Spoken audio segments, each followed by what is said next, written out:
Hello and welcome to this podcast brought to you by the Isle of Man Anti-Cancer Association. My name is Malcolm and I am chairman of the Isle of Man Anti-Cancer Association and a former surgeon. And my name's Sandy and I'm the executive officer of the association and a cancer survivor. This podcast is one of a series that talks about some of the treatments that those with cancer might undergo. Island residents often ask why their cancer treatment cannot be done on the island.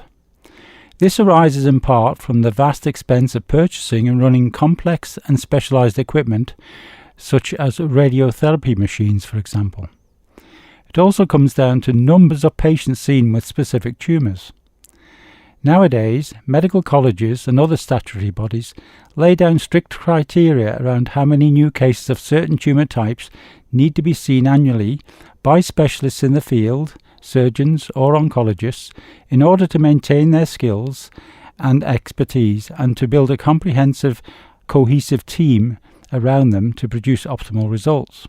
Such numbers are not achievable for many specific tumours within our relatively small population size. Some treatments, such as certain types of chemotherapy, can be safely administered at satellite units supervised from specialist centres, with the chemotherapy unit at Nobles Hospital being one such site. In this podcast, we want to discuss the role of surgery.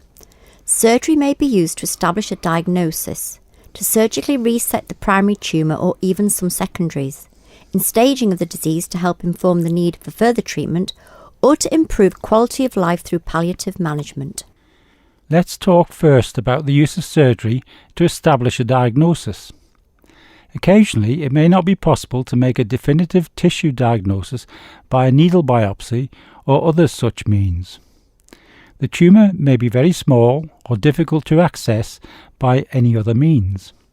Such diagnostic surgery may take the form of an incision biopsy, where only a piece of the lesion is removed for examination, or an excision biopsy, where the whole lump is removed.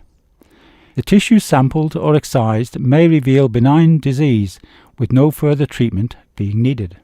In most patients with an established diagnosis of cancer, and where there is a solid tumour present, such as a breast tumour, surgery is normally the first line of treatment.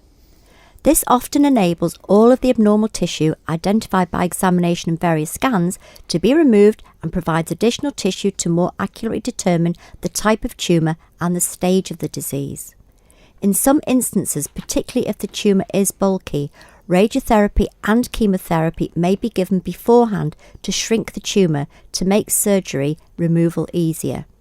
Most cancer surgery is carried out under general anaesthesia, but local anaesthetic can be employed for superficial small skin lesions.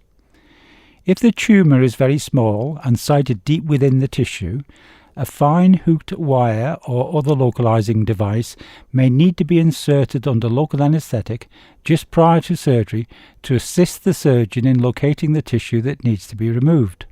Nowadays, for many internal tumours, surgery can be carried out by what is known as keyhole or minimally invasive surgery, or in some cases even robotic surgery, facilitating quicker recovery.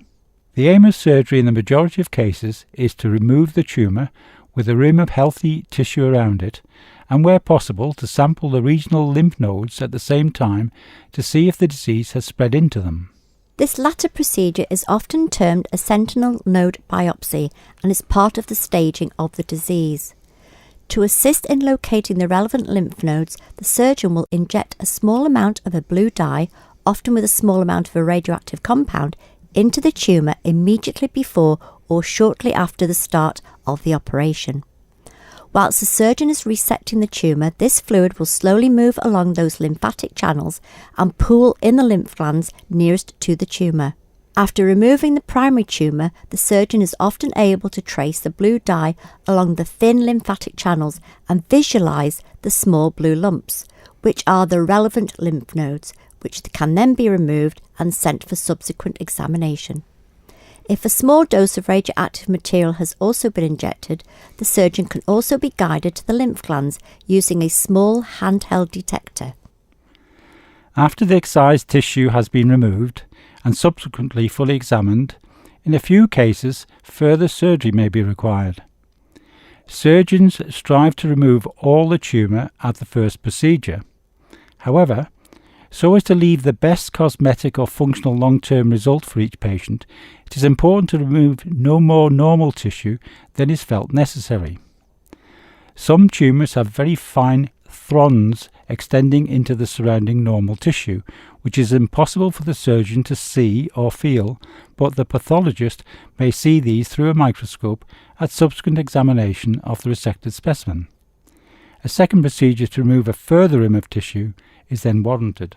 Further surgery may also be required to treat disease that has been shown to have spread and which is potentially removable. This could apply to the regional lymph nodes when the sentinel node biopsy has shown disease to be present. The lymphatic channels and associated lymph nodes help drain lymphatic fluid, which is too thick to be taken up by the capillaries, and also perform an important role in controlling disease and infection. This is why all the nodes are not removed at the initial surgery. Resection is only warranted when disease is known to be present. Extensive resections of this tissue can lead to swelling of the tissues they were previously draining, known as lymphedema, which is most notable in our limbs. Subsequent surgery may also be employed to manage secondary spread or recurrence of the disease, which can often occur years after the initial treatment. This may be a resection of local recurrence at the original site of the disease, further involved lymph nodes, or resection of isolated distant disease, particularly in the liver or lungs. Very occasionally, if the tumour is very bulky or fixed to a vital organ, it may not be possible to completely remove the tumour. In such cases, the surgeon will strive to remove as much of the disease as is safe to do so. Some tumours may also be blocking the bowel or urinary system.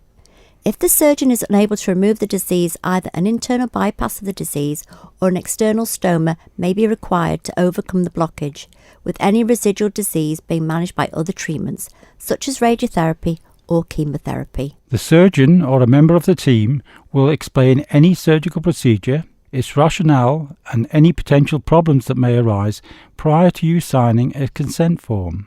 There are many leaflets and reputable websites that you can access for more information should you require it. Macmillan Cancer Support at macmillan.org.uk or their centre at the main entrance to the hospital are good starting points. Remember, the team looking after you will have experienced personnel who will be willing to answer any questions that you might have. Thank you for listening.